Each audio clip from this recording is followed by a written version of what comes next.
Bonjour, bonjour. Ben Benjo Benjamin de Benji. Landry Nguemo, international camerounais, nous a quittés il y a une semaine. Pas parce qu'il était malade, mais tout simplement parce que il voulait partir de son village natal pour regagner la capitale. Tout simplement un voyage. Pendant ce voyage, un chauffard a pris sur lui de lui ôter la vie. Parce qu'il s'appelle Landry Nguemo, j'ai vu l'État du Cameroun prendre de grosses mesures pour suspendre le camion auteur et le chauffeur. Mais je me demande, est-ce que c'est seulement ces causes humaines qui ont conduit à la mort des milliers de Camerounais qui laissent leur vie sur ce circuit que j'ai appelé l'axe de la mort, le triangle de la mort. Yaoundé, Bafoussam, Bafoussam, Douala, c'est un triangle compliqué. Chaque année, 5000 accidents. 5000 accidents. 600 blessés, au moins. C'est-à-dire que des personnes qui deviennent invalides.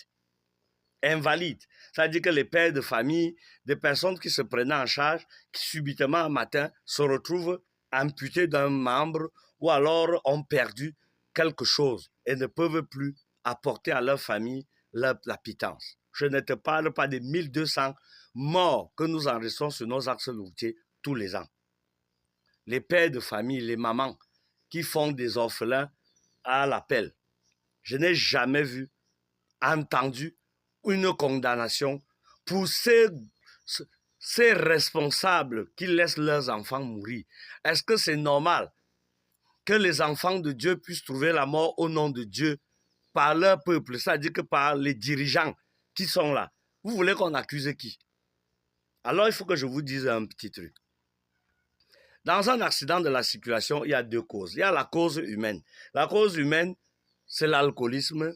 La cause humaine, c'est le manque de sommeil. C'est-à-dire qu'un chauffeur qui est obligé de faire plusieurs tours parce que lui aussi veut nourrir sa famille, multiplie des voyages alors qu'il n'est pas suffisamment reposé. Il y a maintenant les causes, la cause matérielle qui est liée au mauvais état de route et au mauvais état des voitures. Et ça, c'est des causes qui sont liées directement à la corruption. Je vous explique ça en deux mots. Vous savez que tous les Camerounais, quel que soit dans un tarif de transport, payent l'entretien des routes. Oui. Est-ce que vous savez que quand vous passez à un péage, l'argent que vous laissez au péage, c'est pour l'entretien de ces routes? Est-ce que l'argent qui est désigné pour les routes, est-ce que nous mettons cet argent réellement pour l'entretien de ce que nous appelons axe lourd là? Parce que vous appelez même ça route. Ce n'est pas des routes ça. Vous avez multiplié des choses, vous avez même mis les radars. Vous voyagez, vous goyez en bec, partout. Est-ce que le radar, c'est par embuscade comme vous faites ici? Ou bien seulement vous voulez vous remplir les poches? On ne peut plus continuer à dailler comme ça là. Il faut bien qu'on s'arrête un matin. On se mette autour d'une table. On se regarde dans les yeux. On touche du doigt exactement ce qu'il faut. Vous avez les centres de visite technique des corrompus à n'en plus parler.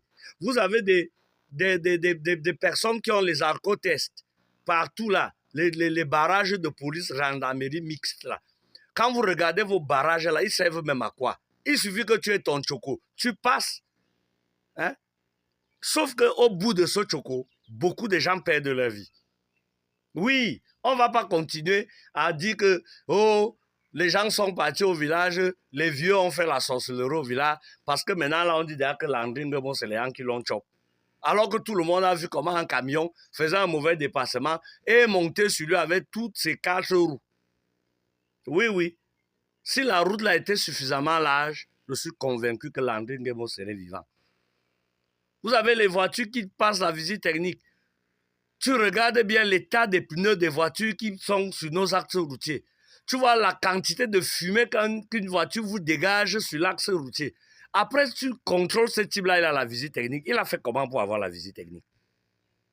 Je vais vous questionner sur une histoire, sur le permis de conduire. Le permis de conduire le plus difficile, pour moi, c'est les gros permis là. Hein. Mais vous allez regarder que les conducteurs de ces gros engins ne s'expriment ni en français ni en anglais. Ils ont composé ces permis en quelle langue?